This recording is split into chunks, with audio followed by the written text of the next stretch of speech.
Hey everyone, welcome back to the channel. This is Ryan from Seaway Sports Lounge, and we're hoping everybody has had a great weekend. It's the Canadian Thanksgiving here, so I want to wish all Canadians a happy Thanksgiving. It's October 10th, and doing this recording. So in this video, we're going to go over some NHL news, of course. The NHL season has begun. We're going to go over some injuries. We're going to go over a retainment of a coach. And then after that, we're going to move into the MLB playoffs. And of course, the NFL Week 5 has begun and has almost actually it's concluding after tonight. So with that, let's just get right into it. So the NHL season has started, as I said, and the Predators and the Sharks went over to Europe to do a mini series, a 2-game series in Prague of Czech Republic. Now, the Predators beat the Sharks 4-1 and 3-2. Predators had quite the good game. This is the 29th game that they've done in Europe. Apparently, there's going to be more announcements coming in the next few weeks for next year's games. But apparently the NHL wants to do this, and that's good. Good for the NHL. They're trying to grow their game, trying to do it in Europe. I mean, many players play from Europe, play in the NHL, so it would be great for their families to see their sons play. Hats off to the NHL for trying to grow their sport. So that's what's happening with the NHL. So it also begins on Wednesday. The bulk of the teams begin Wednesday, October 12th. That's whenever the NHL starts in North America. We're going to move into a little bit of Calgary Flame news. Yes, Calgary's still busy. Yes, Calgary's getting work done. It hasn't stopped since the beginning of summer with the stuff that went on with Calgary, which would just shake any Flames fans' head. They decided to retain Daryl Sutter. He is for 2 more seasons. He's their head coach. He led them to a 50-21-11 season last year, which is a great record. They had a great team, obviously, and then they felt that he was the guy to retain and keep. Now, Daryl Sutter coached this team prior in 2003, 2004. He went to a cup run and final with them. He lost. And then after that, he ended up going to Los Angeles later, winning cups there. So good for them. Good for the Calgary Flames for retaining him. As we all know, this summer, this was the craziest summer for any Flames fans ever seen. I mean, they lost 2 superstar players, free agency. Basically, one was unrestricted free agent, one was a restricted, and just basically said he didn't want to stay. Now, one's in Florida, and the other one is in Columbus. What did he do? He went out and did a game-saving, job-saving trade, basically, and signings. He went out and got Jonathan Huberdeau and Mackenzie Weegar from Florida, plus some draft picks for exchange for Matt Tkachuk. And then after that, he ended up going out and getting Nazem Kadri in unrestricted free agency. So now they have 2 centermen that are excellent centermen. They're all going to get 30-plus goals or more, many points. And they also have a very good defenseman who they all retained all 3 long-term contracts. So he's secured his core. He's got his coach now for 2 more years. So Mr. Trevelin did a great job. Calgary fans should be happy with these moves. They're excellent players, really good. And I really hope that it works out for them, because as the big question goes, when you change that many players, what happens? Will the team do well, or will the team struggle? I don't know. It's going to matter. But I mean, they have one of the best goalies. They have a pretty good defense core. They got rid of some other players that were not performing or having injury troubles. So great for Calgary. We're going to go over and switch gears to a little bit of injury news. So Mikheyev and Dermott, former Maple Leafs, of course, they are injured, I guess, and they are on the IR in Vancouver. Myers as well, their defenseman, is also on injury reserve. But apparently Brock Boeser is active. I thought he was going to be out for a while, but apparently not. So he's active on their roster. Good for Vancouver. They need him, obviously, with all the other young guys they have. But he's actually staying and he's ready to play. So good for Vancouver. Maple Leafs, of course, they've had injury bug already this season and hasn't even started yet. The preseason's been pretty tough on them. They lost Jordy Benn, obviously, to 3 weeks to a shoulder injury.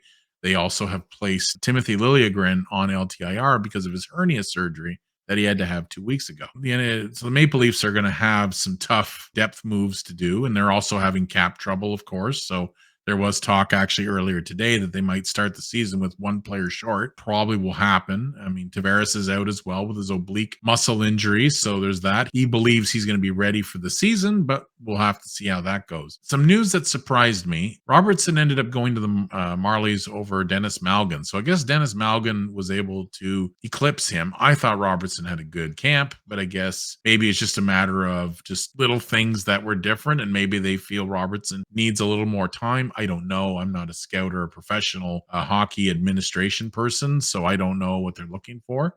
I would just, based on the play we saw, he looked good. There must be something else they need from him. So anyway, I mean, it'd be better off if there's no room for him on the NHL roster, have him play as many minutes as he can down in the AHL, get him a little more seasoned there. And I mean, when he's ready to make the move, he will. Or if there's a major injury, he can come up and start playing as well. Time will tell, but that's what's happening with those injuries. Now, we're going to go into a little NFL news. So the Raiders currently are playing the Kansas City Chiefs right now. Just check the score, and it says here 17-0 in the second, but it's now an updated score. It's 20-7 for the Raiders. The Raiders are playing quite well right now. They're playing in KC, so it's really good for the Raiders. Not too many people are leading usually in a place like that, but they are currently. It's almost, the half is almost done. The first half is almost finished. I'm going to go quickly over the scores that are happened this week in week 5. We'll start with Indianapolis. They won 12-9 over the Denver Broncos. New York Giants beat Green Bay, my team. They beat them 27-22. I watched that game this morning on DAZN, and I have to say, I thought Green Bay had them, but they started to lose it in the second half, and then they got close enough to try, but 2 big blocks from the Giants, and they lost the game, and they ended up getting a safety at the very end. But either way, wasn't enough time, wasn't enough ways to get those points, and they had a lot of drop balls and issues with catching earlier in the game. And I'll give the Giants credit. They had a great defense. They deserved the win, and it was in London, England, actually. So, and I couldn't believe how many people came out for that game. I didn't realize the NFL was that popular over there until I watched that game this morning. But my God, Tottenham's their soccer stadium was just jammed with NFL. So I know it's been going on for a little while, but it's not really one that I've watched much of, the series there. Great. It looked like a great time. Looked like London was a lot of fun. Looking forward to watching more games. So Buffalo won 38-3 against Pittsburgh, 40-17 for the Jets over Miami, or Miami has just had injury issues now. They lost now their quarterbacks, both of them.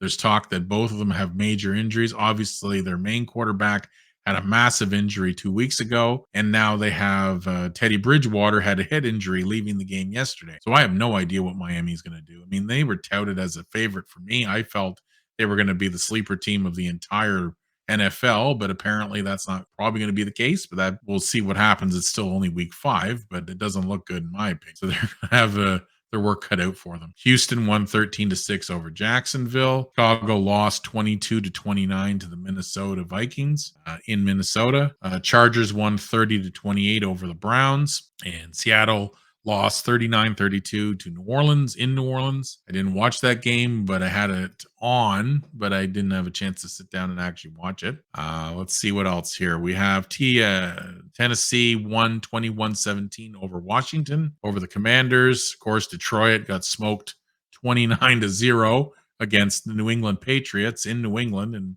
Foxborough. And Tampa won 21-15. San Francisco won 37-15 against Carolina. Now, Carolina just fired their coach. Just to add a side note to that, they fired their coach.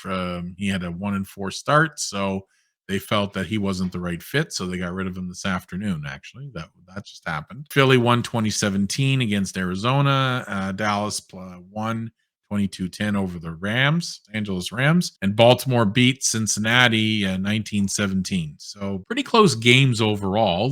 I'm sure they were very competitive, all of them. I find the NFL one of the more competitive leagues, obviously, a lot of tight games, especially this year. I find some obviously blowouts. I mean, that happens, but a lot of close games, a lot of great entertainment. I'll be honest. It's quite an entertaining league to watch. That is concluding week 5. Now, the final thing, obviously, we're going to talk about is baseball. Now, baseball obviously is not a final thing to talk about. They're in their playoff run right now. Well, playoffs themselves, they just concluded the wild card series on both leagues. Unfortunately, the Jays, Cards, Mets, and the Rays are all out. The Jays had a terrible second game of their series. Their first game, they lost 4-0. Second game, I mean, that is a video in itself. But anyway, in a nutshell, they had an 8-1 lead, and they had to the middle of the end of the game. They were down. They had a 9-9 tie. There was a terrible collision between two Jays players. A lot of mistakes were made, some by the management, I believe, in my opinion, what I saw, because I watched the game, and also the fact that relief pitching just did not live up to what it needed to be to win the game. They just couldn't close.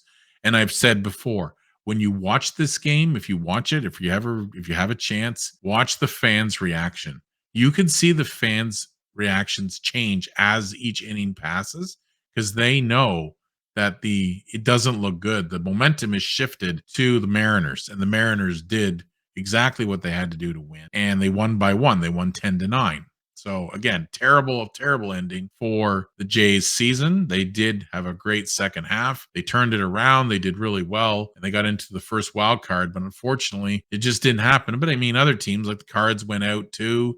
Mets went down. I mean, those were two strong. Those were much stronger teams. They ended up losing too. So, and of course, Tampa Bay Rays are out. So anyway, the division, both the NL and AL division series are going to begin on Tuesday, tomorrow, October 11th, and basically teams are going to be matched up according to. So Philadelphia is going to be playing the Atlanta Braves. There was a bye in progress, so Atlanta got a bye, so now they're playing Philly. Houston is playing Seattle. Cleveland is playing New York Yankees, and the San Diego Padres are playing the Los Angeles Dodgers. So that's what's going to be for their next series. That's essentially it for the MLB, and that'll be it for this video. So I want to say thanks very much for watching. I hope you like what we're doing with our content. If you do, please hit the like or subscribe button. If you feel that you want to get notifications, please hit the little bell on the right. So I really hope you enjoyed this video. Just a quick side note, as you can see behind me here, the background has changed. I'm in the process of making changes to the channels. One is my tech channel I have on YouTube, and this is of course Seaway Sports Lounge, this one. So I'm making changes in behind. There's going to be a number of refresh things that are going to happen.